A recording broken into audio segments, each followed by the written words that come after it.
Olá, estamos de volta com o programa Boa Conversa e hoje recebendo aqui um querido amigo, o Marcelo Moraes, tratando de vários assuntos. É claro, são tantas coisas para serem perguntadas, a gente tem que extrair o melhor dos melhores. O Marcelo realmente é o melhor no que ele faz, mas eu não poderia deixar de fazer uma pergunta do Sistema S. Ih, lá vem. Nós falamos da qualificação profissional.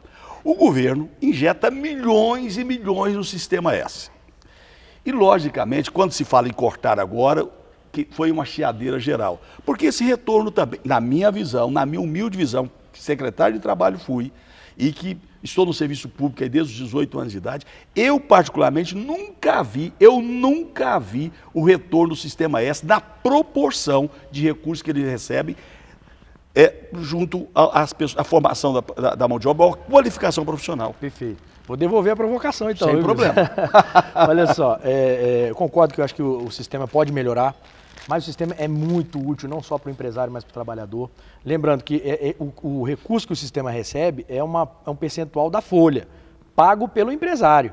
É o empresário que paga, né? Não é uma doação governamental. Não sai do orçamento do Estado, sai da folha do empresário. Esse é o primeiro ponto. E o segundo, que se isso não fosse... Mais dinheiro que entraria para o Estado. Se isso não fosse para o Sistema S, iria para o Estado. Aí eu pergunto para quem está assistindo a gente, você prefere deixar o dinheiro para o empresário administrar em prol do empresariado e da sociedade, ou você prefere dar mais um pouco de dinheiro para o governo administrar do jeito que ele administra? Essa é a provocação que eu devolveria para o senhor, entendeu?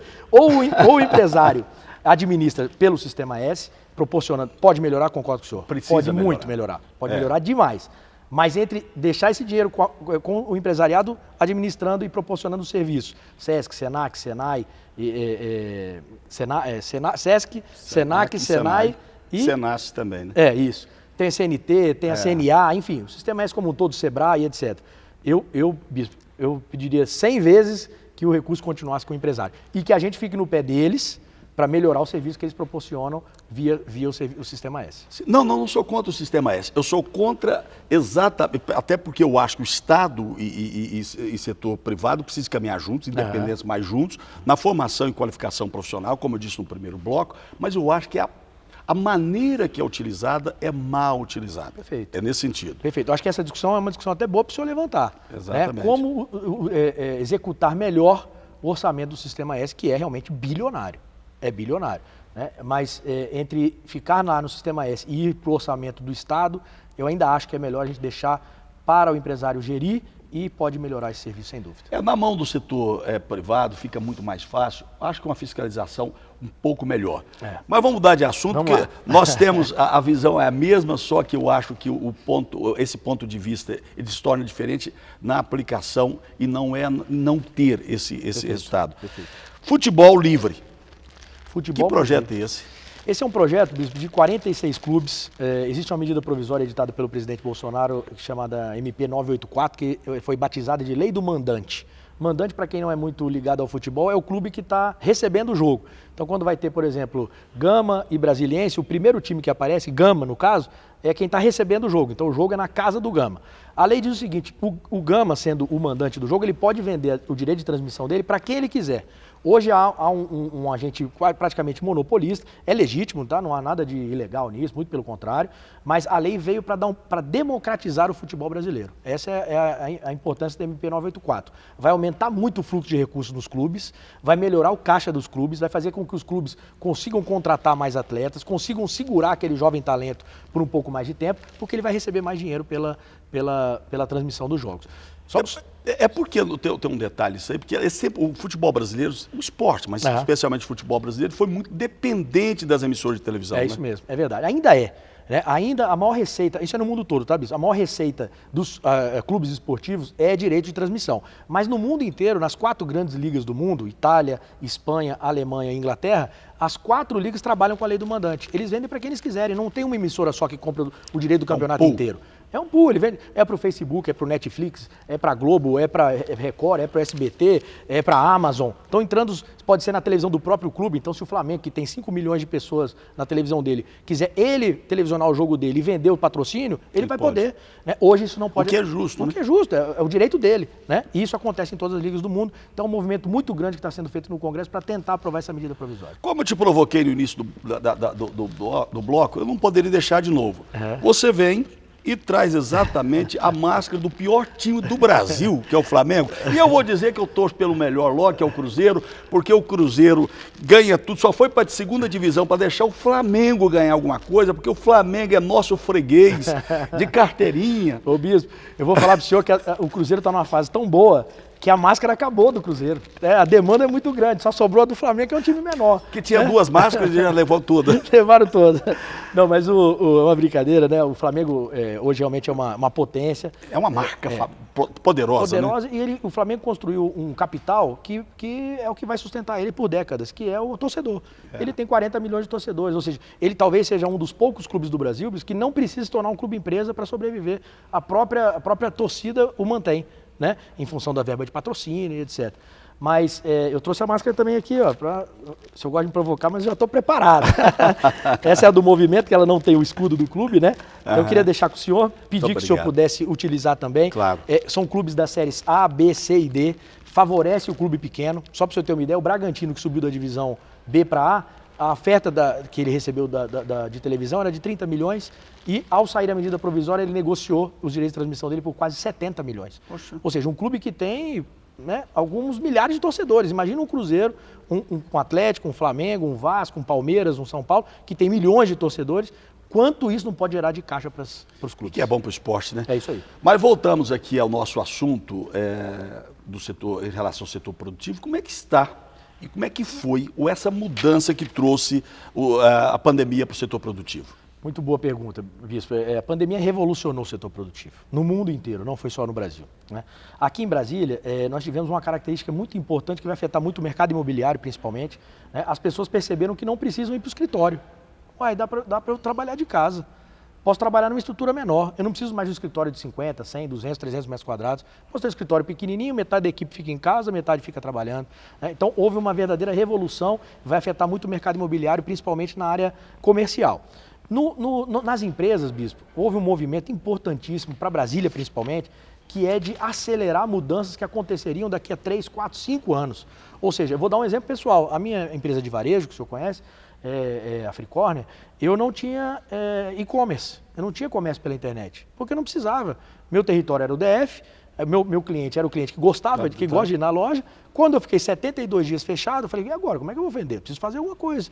E aí criamos um comércio pela internet para atender o DF só. Eu não quero vender para São Paulo, Rio, Estados Unidos, não quero vender para lugar nenhum, só quero vender para o DF.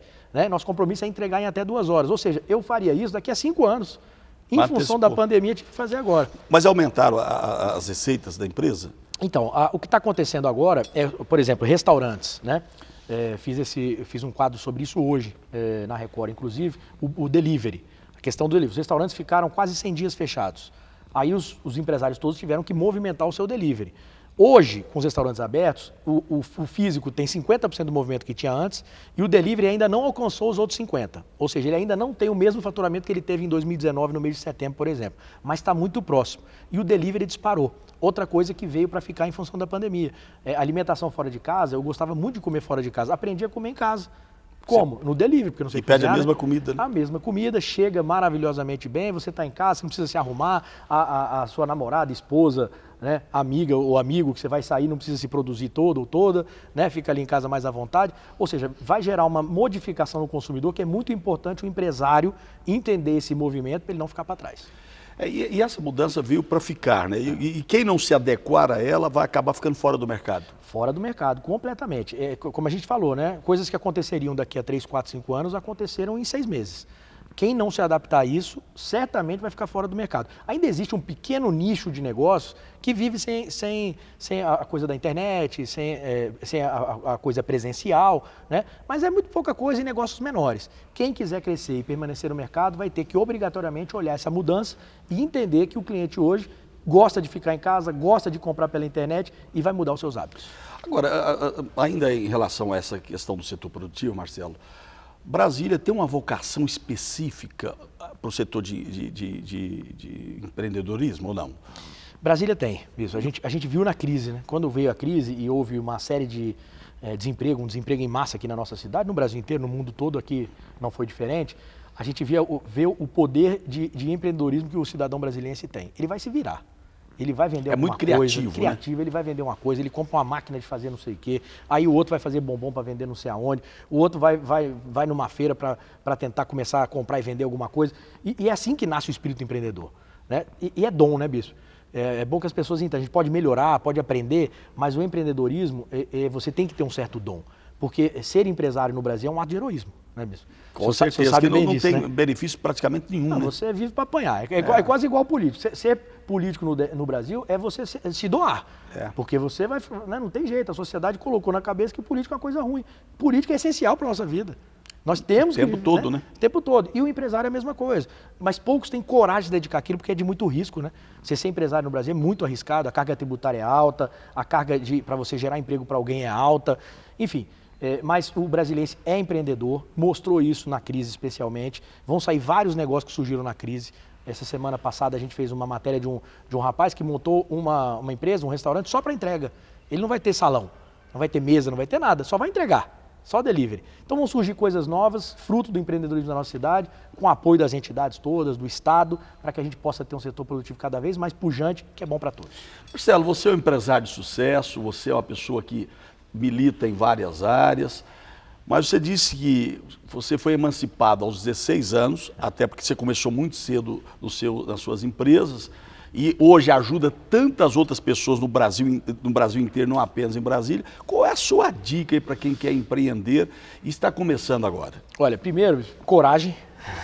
Se você não tiver coragem, nem tente. Né? Porque durante a sua trajetória você vai ter que enfrentar muita coisa que a coragem vai ser essencial para você seguir em frente. A segunda, planejamento. Planeje-se, veja qual é o seu mercado, quem é o seu cliente, quem já atende esse cliente hoje, quais as condições que essa pessoa oferece para esse cliente, você vai ser melhor do que ele.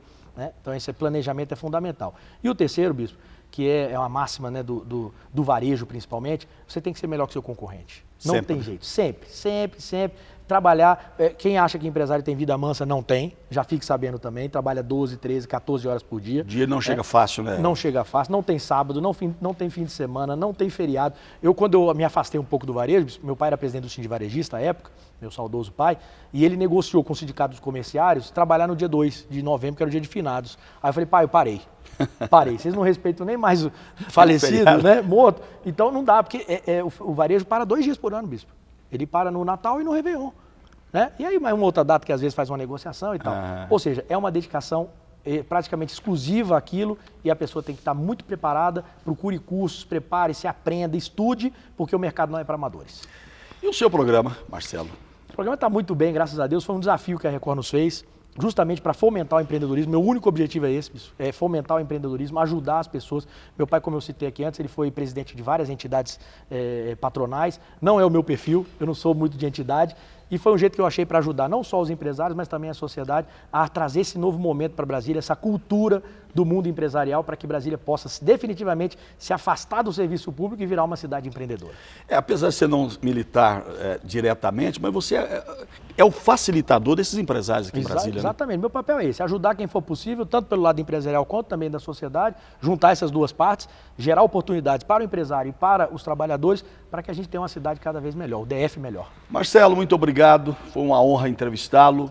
E se eu soubesse que era você, ainda bem que eu vi Marcelo, não liguei, senão não teria nem vindo, porque você é um craque em tudo que faz. Que é isso, um prazer estar aqui, agradeço. Muito obrigado. Se o senhor dá um testemunho, é uma pessoa que sempre apoiou o setor produtivo, em todas as ocasiões. Eu tive a felicidade e a oportunidade de estar com o senhor várias vezes e queria registrar isso de público, que se tivemos um parlamentar, se Deus quiser, voltará, se essa for a sua vontade e a vontade de Deus, ao parlamento aqui do Distrito Federal ou do Brasil, é um parlamentar que está comprometido com a sociedade e com o empresário local. Muito obrigado, Marcelo. Permaneça conosco, porque no próximo bloco eu tenho uma palavra de fé e esperança para você e sua família.